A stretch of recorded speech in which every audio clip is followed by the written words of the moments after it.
Peoples party اور P M L N کے خلاف تو لگا ہی رہے ہوں گے، ساتھ ساتھ پی ٹی آئی کے خلاف بھی لگا رہے ہوں گے کہ سیٹیں تو انہوں نے ان کی لی ہیں، تو ان کا جو احتجاج ہے تو وہ ہاں آ غیر جائے فطری گا. تو تو یہ ہے. بڑا غیر فطری ہاں سا غیر اتحاد ہے فطری ہے جو بالکل. مجھے نہیں لگ رہا کہ ٹھیک ہے. ہو. اور کیونکہ دیکھیں مولانا صاحب کچھ بھی کہہ لیں لیکن وہ ایک سینئر پولیٹیشین ہے، بالکل ہیں. میں ان کا بڑا احترام کرتا ہوں. انہوں نے آپ آج نے کل پی ٹی دیکھا آئی بھی احترام کرتی کہ ہے. وہ اس الائنس کا حصہ نہیں بنے اور وہ انہوں نے شامل ہوئے اور انہوں نے مکمل سپورٹ کی جو بھی اس وقت تھا کہ بھائی اگر دہشت گرد ہیں تو ان کے خلاف ہم نے مل کر لڑنا ہے. انہوں نے کوئی ایسی بات نہیں کی کہ جس میں کوئی نفی کی بات سامنے آئے. اعلامیے سب نے اپنے اپنے طور پر کیے ہیں لیکن اس میں بھی وضاحت سے ہے کہ دیکھیں ہم سب کے لیے پاکستان سب سے اہم ہے. پاکستان ہے بالکل. تو ہم سب ہیں. بالکل. یہ سیاسی چیزیں بھی ہوتی رہیں گی، کوئی وزیر اعظم بنے گا، کوئی کچھ اور بنے گا، یہ سلسلہ چلتا رہے گا، لیکن ہمارا ملک ہمارے لیے سب سے اہم ہونا چاہیے، باقی سب چیزیں سیکنڈری ہوں اور یہ سب کا ایک اصولی فیصلہ ہو. میں آپ کے توسط سے بھی پی ٹی آئی کے دوستوں سے گزارش کروں گا کہ کم از کم اس معاملے میں سیریس ہو جائیں. باقی اور بہت ساری چیزیں ہیں، پولیٹیکل پوائنٹ اسکورنگ کے لیے سب کر لیں گے، ایک دوسرے کو فیس کر لیں گے، بلکہ وہ پیشنس سے رہیں ٹھیک اور ہے جی. 2029 تک کا انتظار کریں. جب الیکشن آئیں گے اور ان کی پاپولیرٹی ہے تو وہ آ جائیں گے. اور میں ایک بات اور دوبارہ آپ کے پروگرام میں پہلے بھی جی کچھ پلیز. پروگراموں میں کہہ چکا ہوں کہ پی ٹی آئی کا پولیٹیکل فیوچر جو ہے، کیونکہ میں ایک سیاسی کارکن ہوں، میں اس بات کو سمجھتا ہوں، صرف اور صرف اس میں ہے کہ وہ پی ٹی آئی پی بنے، جس سے میری مراد پاکستان تحریک انصاف پرامن ہے. میں کوئی فریکشنز کی بات نہیں کر رہا. یہی پی ٹی آئی اپنا انداز سیاست بدلے. ٹھیک ہے. یہ جو انتہا پسندی کی، شدت پسندی کی، بدتمیزی کی ادارے ہوں، جو بھی ہوں، بس ہم حکومت میں ہیں تو سب ٹھیک ہے، نہیں ہے. آپ نے جی دیکھا چلیں. کہ نو کانفیڈنس کے وقت جب دیکھا گورنمنٹ جا رہی ہے تو جو بھی کیا، پھر اسمبلیاں توڑنے کی کوشش کی، پھر اچھی بھلی 2 پروونشل اسمبلیز چل رہی تھیں ان کو توڑ دیا. سارا کچھ اپنی ذات کے ارد گرد نہیں ہونا چاہیے. ان کے سامنے مثالیں ہیں، نظیریں ہیں، ایگزامپلز ہیں. دیکھیں پیپلز پارٹی کے ساتھ کبھی بھی کسی الیکشنز میں کوئی بھی رعایت نہیں کی گئی، بلکہ ہمیشہ ٹف ٹائم دیا گیا. 88 سے لے کے، اگر آپ پرانی چھوڑ بھی دیں، 88 سے لے کے دیکھیں، 97 صرف 18 سیٹیں تھیں پورے ملک میں ہمارے پاس. چلے لیکن پھر بھی 3 بار حکومت پیشنس تو رہی نا. 88 میں پیپلز پارٹی کی حکومت بنی جب بینظیر بھٹو صاحبہ پہلی بار وزیر اعظم بنی، بلکہ میرے خیال سے اعزاز پیپلز پارٹی کو حاصل ہے کہ کسی بھی اسلامک ملک کی پہلی خاتون وزیر اعظم کا اعزاز پیپلز پارٹی کی بینظیر بھٹو صاحبہ کو، ہمارے پاکستان کی خاتون بینظیر بھٹو صاحبہ کو حاصل ہے. اس کے بعد پھر آپ کی 93 میں حکومت بنتی ہے، 2008 میں بھی. چلے آگے چلتے ہیں. خیر ابھی بھی آپ حکومت کے ساتھ ہی ہیں، آپ لوگوں کے بغیر حکومت نہیں ہو سکتی تھی، اتحادی ہیں آپ، تبھی آپ لوگوں پہ تنقید بھی ہوتی ہے. اچھا یہ جو ابھی معاملہ، ابھی تو ہم پی ٹی آئی کی مولانا صاحب کی بات کر رہے تھے، یہ ابھی میئر کراچی جو ہیں مرتضیٰ وہاب صاحب، ان کو کیا ہو گیا ہے ناصر صاحب؟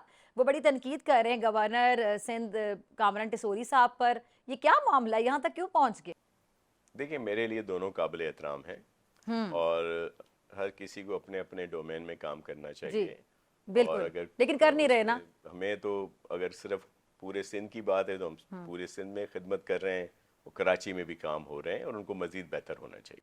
اچھا یہ بتائیے کہ شاہ صاحب جو نہروں کا معاملہ ہے، یہ معاملہ جو ہے اس پہ اتنے زیادہ جو تحفظات ہیں، پھر ایک سوال یہ اٹھایا جا رہا ہے کہ صدر آصف علی زرداری صاحب نے خود منظوری دی ہے، پھر یہ معاملہ یہاں تک کیوں پہنچا ہوا ہے؟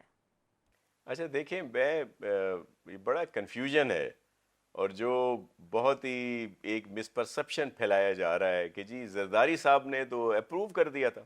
پریزیڈنٹ صاحب اتھارٹی نہیں ہے، ویسے تو ہمارے پریزیڈنٹ ہیں، ہمارے سب کچھ ہیں پریزیڈنٹ آصف علی زرداری صاحب، لیکن جو قانونی طور پر، آئینی طور پر وہ اتھارٹی نہیں ہے کہ کسی چیز کا اپروول دیں، اور نہ ہی انہوں نے اپروول دیا ہے. انہوں نے کہا کہ جی صوبوں کے پاس بھیج دیں جو بھی آپ کے یہ پروجیکٹس ہیں.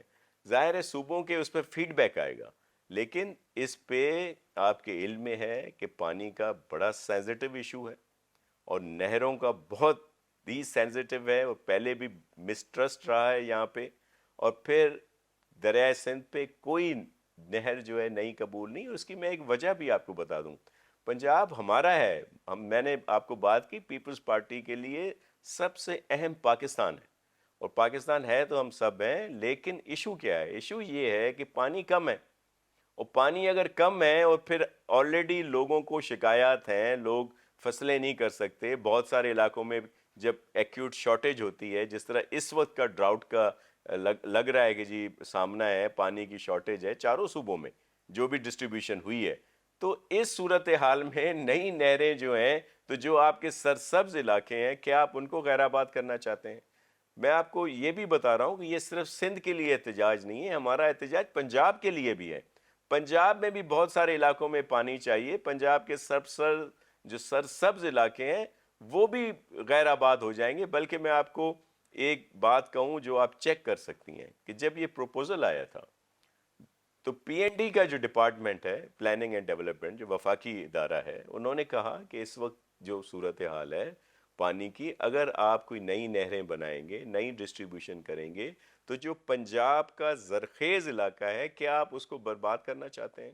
یہ آن ریکرڈ ہے کہ پانی پہلے ہی نہیں ہے۔ اگر آپ پھر اس کے اوپر نئی کوئی دیکھیں، پاکستان کی ترقی کے لیے سندھ حاضر ہے۔ ہم اگر چلیں، میں کہتا ہوں کہ بھئی ایگریکلچر ہی کرنا ہے تو سندھ کی زمینیں موجود ہیں نا، اور جب پانی ہوگا تو آباد ہوں گی۔ K4 جو منصوبہ ہے وہ کس حد تک مکمل ہو گیا ہے اور عوام اس سے کب تک مستفید ہو سکے گی؟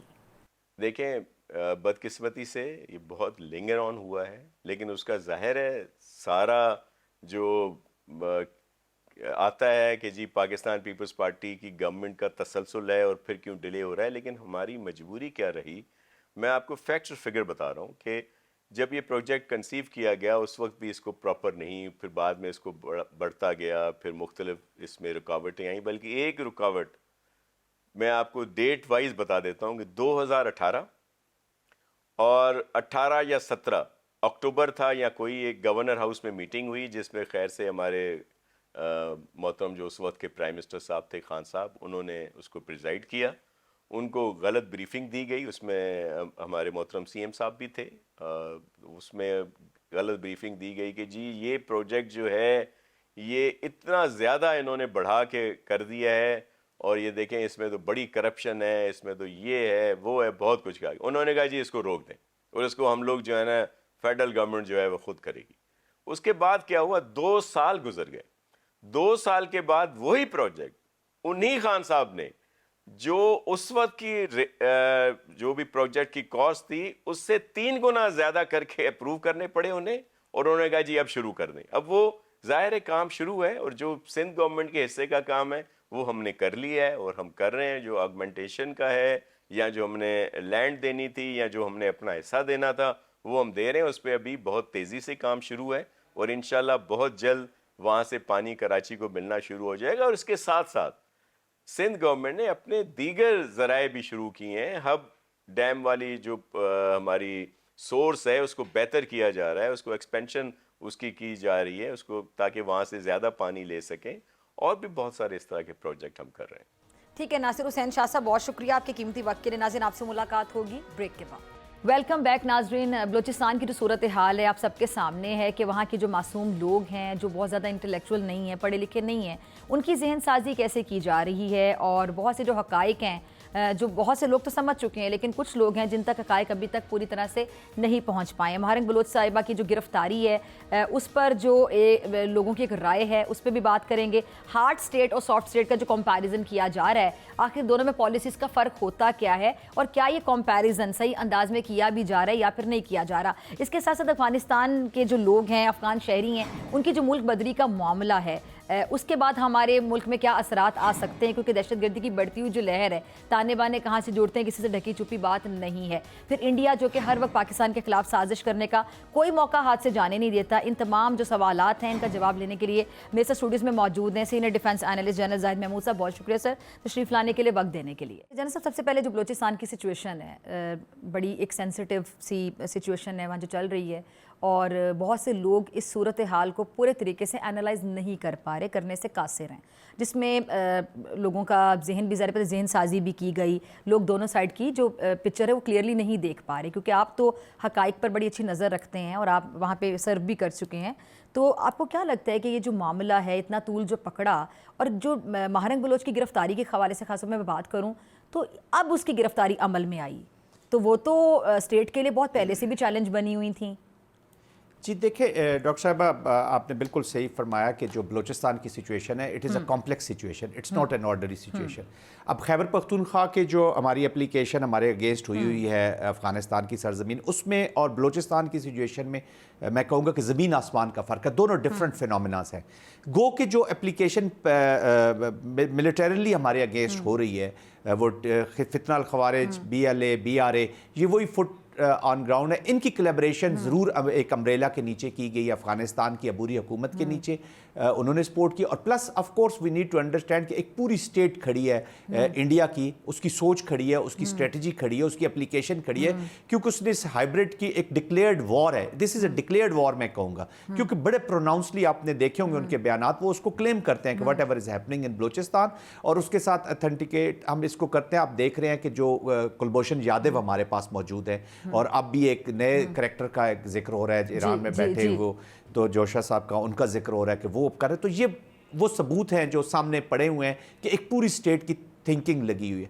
اب بلوچستان کی سچویشن, اور جعفر ایکسپریس کے بھی تانے بانے جوڑے ہیں, وہ بھی ذرا ایڈ کر لیں. ہاں یہ سارے ایک دیکھیں نا, ایک پورا ایک پلان کیا گیا ہے. کچھ رپورٹس بھی ہیں پچھلے دنوں, کچھ ایسے رپورٹس آئی تھیں کہ جو BLA اور BRA کی لیڈرشپ ہے یہ انڈر جو افغانستان کے اندر انڈین فیسلٹیز ہیں اس کے بیچ میں بیٹھ کے انہوں نے پراپرلی یہ اس کو پلان کیا ہے. جی ان کی کلیبریشن ہے.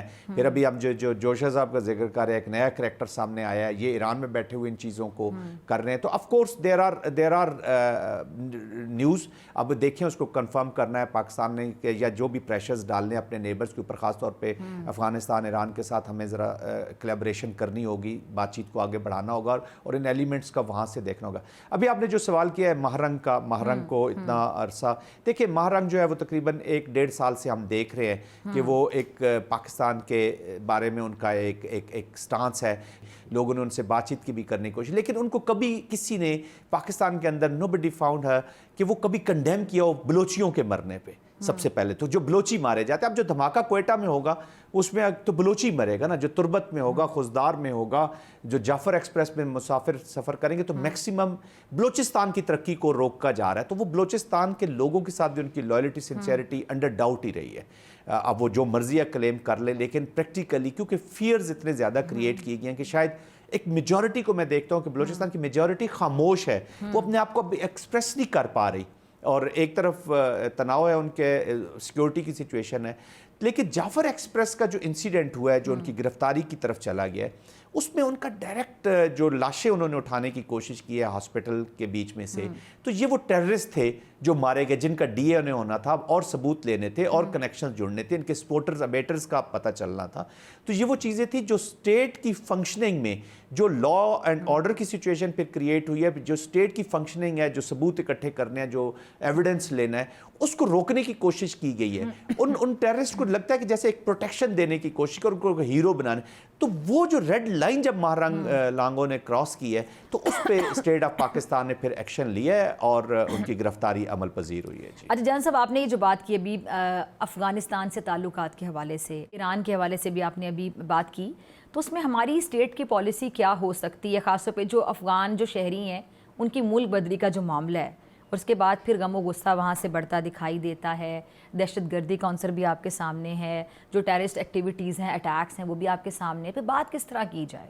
دیکھیے اب ریئلٹیز ہیں, کچھ گراؤنڈ ریئلٹیز ہیں. جو افغانستان میں جو گورنمنٹ ہے وہ بائی پروڈکٹ ہے وار کا. جی وہ کوئی کسی پاپولر ڈیموکریٹک پروسیس سے تو ظہور پذیر ہوئی نہیں ہے. جی وہ وار کی ہے, اور یہ اب ڈیفیکٹو رولرز یہی ہیں ان کے.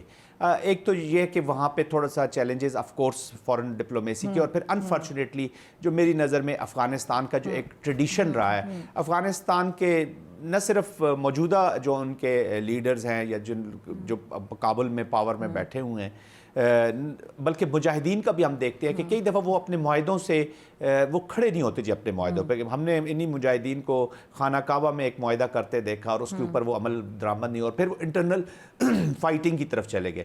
انہوں نے جو پلیجز کی ہیں دوحہ کے بیچ میں, تو نن آؤٹ آف دیم انہوں نے کوئی اس کو آنر کرنے کی کوشش کی ہے جی. چونکہ ان کو $47-46 ملین پر ویک امریکہ سے مل رہے تھے, دے ور ہیپی کہ ان کے اوپر ایک پریشر نہیں تھا.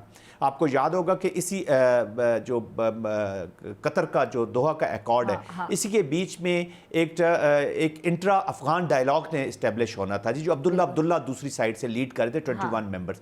تو وہ ڈائلاگ بھی ایک شروع کے سیشنز ہوئے, اس کے بعد جو آل انکلوسیو گورنمنٹ بننی تھی وہ بھی نہیں بنی کہ ایک ریپرزنٹیشن ہو. لیکن اس میں ایک اور پوائنٹ بھی دیکھیں نا, اس پہ بھی غور کریں کہ ادھر سے وار بھی چل رہی تھی اور دوحہ ٹاکس بھی ہو رہی تھی, یعنی دونوں چیزیں ہینڈ ان ہینڈ چل رہی تھیں. اگر ہم پوری اچھا ڈاکٹر صاحبہ نا, یہ میں آپ کے ناظرین کو بھی ایک چیز سمجھانا چاہوں گا, تمام پاکستانیوں کو سمجھا, یہ جو وار ہے نا جی, جو کائنیٹکس ہے, this is a political activity, یہ پولیٹکس کا حصہ ہے. This is the extension of politics by other means.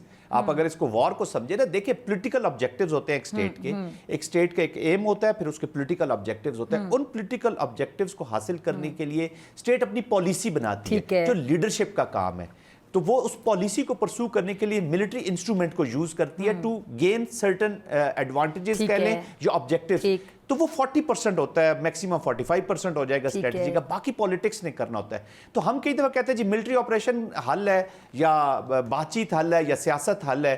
تو دیکھیں یہ سیاست کا حصہ ہے ملٹری آپریشن. ملٹری آپریشن نے آپ کو ایک انوائرمنٹ دینی ہوتی ہے جہاں سے آپ پوزیشن آف اسٹرینتھ سے بات چیت کرتے ہیں.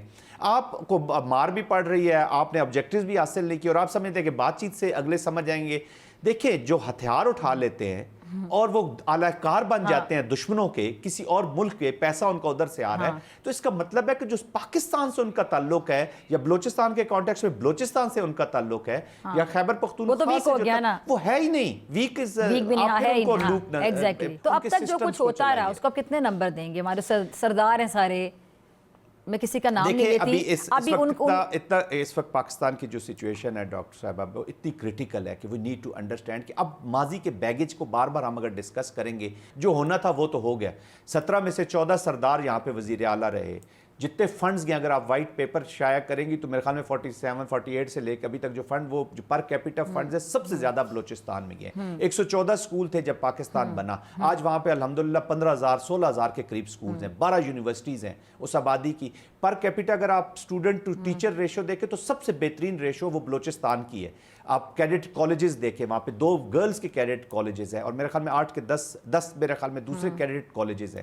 8,000 سے زیادہ لوگوں کو اسٹیٹ وظیفہ دے رہی ہے بلوچستان کے. تو ایجوکیشن میں یہ چیزیں ہیں. مہارنگ بلوچ صاحبہ بھی تو پڑھی نا, انہوں نے MBBS کیا, اور وظیفہ کی بات آپ نے کی, تو پھر یہ آپ ریٹرن کر, یہ آپ ملک کو صلہ دے رہے ہیں. ان کو پاکستان گورنمنٹ کے وہ وظیفہ پہ ڈاکٹر بنی, سب کچھ کر رہا ہے, اور پھر دیکھیں شریعت کے طور پہ کہہ رہی ہے کہ جی میں نے والدہ کے کپڑے بیچے اور زیور بیچا. تو اب انفارچونیٹلی یہ ایک وہ چیز ہے, یہ ثابت کرتی ہے کہ she is playing for someone. وہ اپنا, ان کا کوئی وہ ایسے نہیں, وہ تھرو آؤٹ پاکستان کے اس پہ پڑھی ہیں. ابھی بھی میں ان کو بھی یہ مشورہ دوں گا کہ وہ بلوچستان کی بات کریں, پاکستان کی بات کریں, اپنی پولیٹیکل ایکٹیویٹی کریں, جو انجسٹسز سمجھتی کرتے ہیں, لیکن with in the state of Pakistan, اور پاکستان کے لیے کریں. وہ جن ہاتھوں میں کھیل رہی ہیں انفارچونیٹلی, جہاں پہ وہ یہ سوشل ڈسرپٹیو موومنٹس کا شروع ایک کاز پہ ہوتا ہے, لیکن یہ ہائی جیک ہو جاتی ہے ڈاکٹر صاحب, اور پھر دین سٹرنگز آر یوزنگ. جب بھی آپ اسٹیٹ کے ساتھ لڑیں گے, ایک چیز کو یاد رکھیے گا, جو بھی لوگ اسٹیٹ کے ساتھ لڑیں گے وہاں اسٹیٹ اور لوگ ہاریں گے اور جیت کسی اور کی ہوگی. یہ ڈیسیژن آپ نے لینا ہے کہ یو وانٹ, آپ کی اگر اپنی فوج نہیں ہوگی تو پھر کسی اور ملک کی فوج ہوگی. پھر آپ ڈیسائیڈ کر لیجیے کہ آپ کو اسرائیلی فوج چاہیے, یہاں پہ انڈین چاہیے. یعنی یہ بھی جو کمپلیکیٹڈ معاملہ ہے, اس کے لیے سب کو سر جوڑ کر بیٹھنا ہوگا, یہ بہت ضروری ہو گیا. دیکھیں اس کا ڈاکٹر صاحبہ پولیٹیکل اونرشپ, اسٹیٹ جو ہوتی ہے 3 چیزوں کی بنی ہوتی ہے, گورنمنٹ, پیپل اینڈ ملٹری. انہوں نے اس پالیسی کو چلانا ہے. تو گورنمنٹ کا کام ہے کہ اپنے جو سول لوگ ہیں, جو عوام ہے, ان کی تمام انرجیز کو اکٹھا کرنا, ان کی تمام سپرٹ کو اکٹھا کرنا اور اپنی فوج کے ساتھ اٹیچ کر کے سینرجی کرنا, اور فوج کا کام ہے ڈیلیور کرنا. تو یہ ہم نے موزیک پورا کرنا ہے. Whole of a nation approach ہوگی, پولیٹیکل اپروچ ہوگی, پولیٹیکل اونرشپ ہوگی, اور بلوچستان کے مسائل کا حل بلوچستان کے لوگوں نے بلوچستان کے اندر سے ہی دینا ہے, اور وہ حل ہوگا پاکستان کا حل ہوگا. بہت شکریہ جنرل صاحب آپ کے تشریف لانے کے لیے. اور ناظرین آپ سے ملاقات ہوگی بریک کے بعد, اور بریک کے بعد میرے ساتھ موجود ہوں گے سابق گورنر سندھ عمران اسماعیل صاحب. ویلکم بیک ناظرین. اس وقت میرے ساتھ موجود ہیں سابق گورنر سندھ عمران اسماعیل صاحب, اور ان کا تعارف صرف یہی نہیں کہ گورنر سندھ یہ رہ چکے ہیں بلکہ بانی چیئرمین پی ٹی آئی کے پرانے ساتھیوں میں سے بھی ہیں, لیکن ابھی فی الحال ظاہری بات ہے ان کے ساتھ نہیں ہیں پارٹی چھوڑنے کے بعد. بہت سی باتیں کراچی کے جو حالات ہیں اور گورنر اور جو میئر کے آپس میں ایک نوک جھوک چل رہی ہے, جی ادھر سے ایک پتھر مارا جاتا ہے اور اینٹ کا جواب پتھر سے دیا جاتا ہے, ان سب پہ ان کی رائے لیں گے. جی بہت شکریہ عمران صاحب وقت دینے کے لیے, جوائن کرنے کے لیے. عمران صاحب آپ گورنر سندھ بھی رہ چکے ہیں, تو سب سے پہلے تو میں یہ جاننا چاہوں گی ابھی جو گورنر کامران ٹسوری اور میئر کراچی کے درمیان ایک نوک جھوک چل رہی ہے, بحث چل رہی ہے, تنقید, اور اب تو معاملات یہاں تک آ گئے کہ جی یہ معاملہ انہوں نے اللہ پہ چھوڑ دیا, تو یہ کیا اتنی زیادہ جو ان کے درمیان میں ٹسل چل رہی ہے, آپ کو لگتا ہے کہ واقعی اتنا سنجیدہ معاملہ ہے, اور کیا واقعی گورننس کے اتنے ایشوز ہوتے ہیں کہ گورنر اتنی جو شکایات لگا رہے ہوتے ہیں, کیا واقعی وہ بے بس ہوتے ہیں, لاچار ہوتے ہیں, بے اختیار ہوتے ہیں؟ بسم اللہ الرحمن الرحیم. دیکھیے بات یہ ہے کہ مرتضی وہاب جو کر سکتے تھے کراچی کے لیے انہوں نے کیا نہیں, اور کیونکہ سندھ گورنمنٹ بھی ان کی ہے, وہ خود بھی اس پارٹی سے تعلق رکھتے ہیں, اور فنڈز کی کمی بھی نہیں ہے, اختیارات کی کمی بھی نہیں ہے, لیکن پھر بھی کراچی کی طرف توجہ کم رہی مرتضی وہاب کی اور سیاست میں زیادہ رہی. اور ویری انفارچونیٹ کہ کراچی کا بیٹا ہونے کے باوجود, مرتضی وہاب اتنی امپورٹنٹ پوزیشن پر ہونے کے باوجود وہ کراچی کے لیے کام نہیں کر سکے جس کی ان سے توقع کی جا رہی تھی. دوسری بات یہ کہ گورنر کا کوئی اختیار نہیں ہے یا کوئی حق نہیں ہے کہ وہ ایگزیکٹو معاملات میں دخل کرے, مداخلت کرے. میں گورنر رہا, میری ساری ٹائم پہ میری کافی ٹسل بھی چلی چیف منسٹر کے ساتھ, اور وہ بھی بار بار مجھے یہ سمجھاتے رہے کہ آپ کا اختیار نہیں ہے کہ آپ مداخلت کریں اس میں, لیکن میری تھوڑی بہت جو بھی مداخلت یا اختیار چل رہا تھا وہ اس وجہ سے چل رہا تھا کہ میں وزیر اعظم کے قریب تھا, اور سارے وفاقی وزراء جو ہیں وہ گورنر ہاؤس میں آتے تھے, اور وہ لوگوں کے جو ان کے فیڈرل لیول پہ جو مسائل تھے ان کو حل کرنے کے لیے وہاں پر بیٹھتے تھے, اور جتنی اتھارٹی میں ڈرائیو کر رہا تھا وہ وزیر اعظم سے کر رہا تھا. ادروائز گورنر کا تو کوئی اختیار نہیں ہے کہ وہ ایگزیکٹو اتھارٹی میں, تو لیجسلیٹو معاملات کو دیکھتا ہے, کانسٹیٹیوشن معاملات کو دیکھتا ہے, اس کا سربراہ ہوتا ہے, وہ اس کو دیکھنا چاہیے. یہ میں نے بڑے عرصے میں ریئلائز کیا, اور مجھے امید ہے کہ کامران ٹسوری بھی اپنے جانے سے پہلے ریئلائز کر لیں گے اس چیز کو کہ ان کو اس میں ایگزیکٹو میں مداخلت نہیں کرنی چاہیے. نہیں تو جب معاملات اتنے کلیئر ہیں, سوری میں آپ کی بات کاٹ رہی ہوں, جب آپ کو بھی پتہ ہے کہ ان کے اختیارات کیا ہیں, ان کے اختیارات کیا, گورنر کے کیا اختیارات ہو سکتے ہیں, میئر کا کیا کام ہو سکتا ہے, جو آپ نے کہا کہ ان کی پرفارمنس اتنی سیٹسفیکٹری نہیں ہے, تو پھر یہ بحث کیوں ہے, یہ معاملہ یہاں تک پہنچا کیوں؟ یہ دیکھیں نا, اب ہر چیز میں اگر مداخلت ہوگی کہ جی پولیس میرے حوالے کر دیں, گورنر صاحب کو کبھی خیال آ جاتا ہے کہ پولیس میرے حوالے کر دینی چاہیے, کبھی وہ کہتے ہیں کے ایم سی میرے حوالے کر دیں تو میں ٹھیک کر دوں گا. یہ وہاں بیٹھ کے لگتا سب کو ایسا ہی ہے کہ جی میرے حوالے کر دیں میں ٹھیک کر دوں گا. اتنے سمپل معاملات نہیں ہیں پاکستان میں, بڑی ریڈ ٹیپزم ہے, بہت سارے مسائل ہیں. ہیونگ سیڈ دس میں کہہ رہا ہوں کہ مرتضی وہاب کے پاس گولڈن اپرچونٹی ہے کہ وہ اس وقت کراچی کو ٹرن اراؤنڈ کر سکتے ہیں. مجھے ایک بار مرتضی وہاب سے ملاقات بھی ہوئی, میری جہاز میں ساتھ تھے, چیف منسٹر صاحب کے ساتھ تھے, تو میں نے اس وقت بھی ان سے ریکویسٹ کی تھی, اور چیف منسٹر صاحب کو بھی میں نے یہ بات کی تھی کہ آپ کو چاہیے کہ کراچی کے چیدہ جو نان پولیٹیکل لوگ ہیں, جو کراچی سے تعلق رکھتے ہیں, جو کراچی میں کچھ کرنا چاہتے ہیں, آرکیٹیکٹس ہیں, انجینئرز ہیں, اس میں صحافی ہیں یا اور دوسرے اچھے نام ہیں, ان کی کوئی کمیٹی بنا لیں, ان سے مشاورت کر لیں, اور ان کو ٹاسکنگ کر دیں کہ جی یہ علاقہ آپ نے کرنا ہے, یہ علاقہ آپ نے کرنا ہے. تو آئیڈیا تو ان کو بہت اچھا لگا, اور انہوں نے کہا آپ کے پاس آؤں گا, میٹنگ کروں گا, بٹ وہ کبھی نہ آئے نہ بلایا, کوئی میٹنگ بھی نہیں ہوئی. ٹھیک ہے جی. اچھا عمران صاحب اب آ جاتے ہیں ذرا پی ٹی آئی کے ایشوز پر.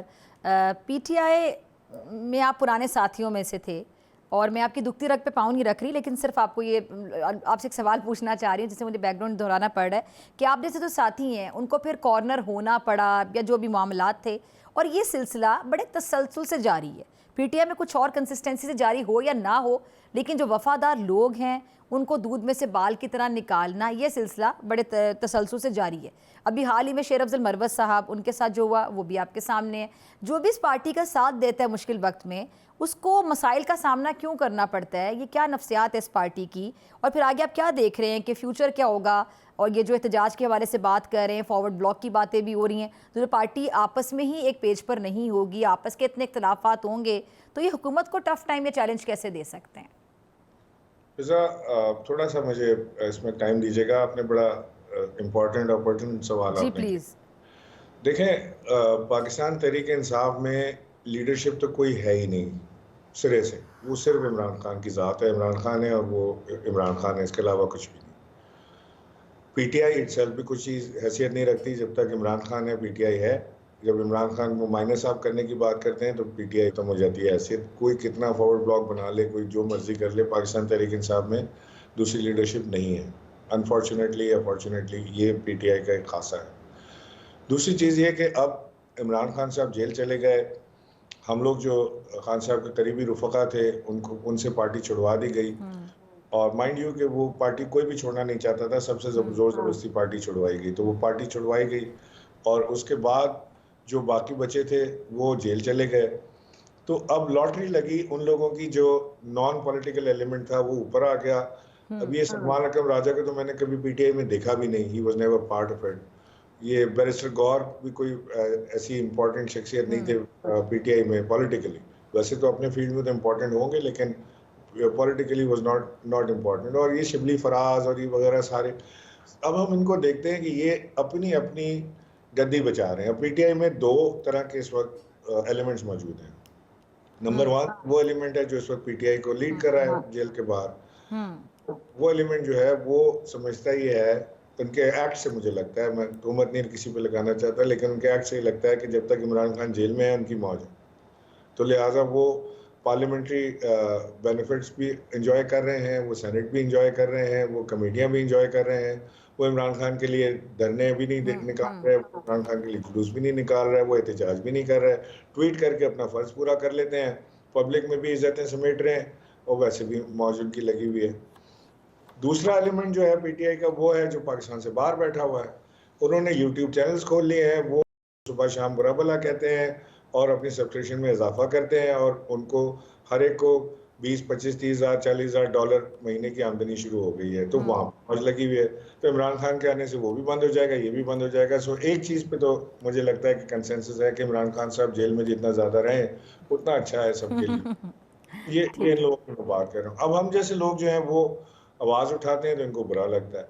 اب آپ دیکھیں کہ سلمان اکرم راجہ صاحب نے کل بتایا اپنی محنت جدوجہد کا، انہوں نے بتایا کہ جی وہ انہوں نے رات کے 2 بجے تک انہوں نے میٹنگ اٹینڈ کی اور اس کے بعد انہوں نے بڑے اہم فیصلے کیے جو ملک کی سلامتی اور امور کے متعلق تھے.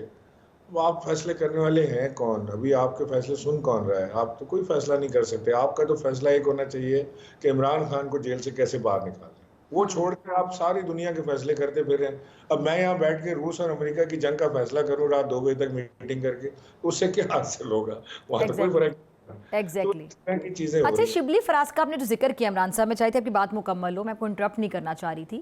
شبلی فراز سے شیر افضل مروت بھی میرے پروگرام میں غالباً بات کہہ کے گئے ہیں پچھلے ہفتے، اور جتنے لوگوں سے بات ہوتی ہے جو پی ٹی آئی کے لوگ ہیں اکثر شبلی فراز سے، فواد چودھری نے بھی اگر مجھے غلط نہیں ہو یاد ہے کہ انہوں نے بھی گلہ کیا، تو پھر شبلی فراز سے لوگوں کو بہت مسئلہ ہے.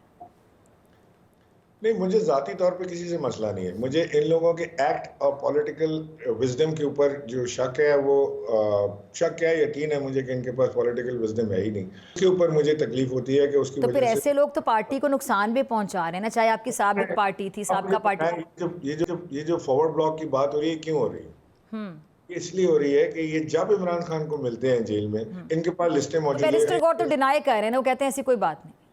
نہیں، میں آپ کو بتا رہا ہوں نا، ان کے پاس لسٹیں موجود ہوتی ہیں کہ یہ ایم این ایز، یہ ایم پی ایز، یہ سینیٹرز، یہ خراب ہے، وہ خراب ہے، فلانے کو نکال دیں، فلانے کو نکال دیں. اب یہ شیر افضل مروت کو نکلوایا نا انہوں نے پارٹی سے. ایک ہی تو آدمی تھا جو بول رہا تھا، ایک ہی آدمی تھا جو لیڈ کر رہا تھا، وہی تھا جو جلسے جلوس. سننے میں آ رہا ہے اور بھی بہت لوگ نکلیں گے عید کے بعد. I don't know. دیکھیں، لیکن ہیونگ سیڈ دس، میں آپ کو ایک چیز بتاؤں، عمران خان وہ شخصیت ہے جس کو جو بھی چھوڑے گا وہ پے گا، وہ پچھتائے گا.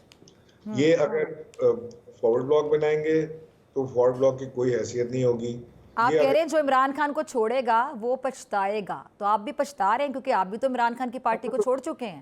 بالکل, میں تو پچھتا رہا ہوں. جب آپ پچھتا رہے ہیں. ظاہر ہے کہ وہ ایک وقت ایسا تھا کہ اس وقت ہم ریزسٹ نہیں کر پائے اس پریشر کو اور ہمیں چھوڑنا پڑا. دل سے تو کسی نے نہیں چھوڑی, میں تو کسی ایک آدمی کو نہیں جانتا جس نے دل سے چھوڑی وہ پارٹی کو.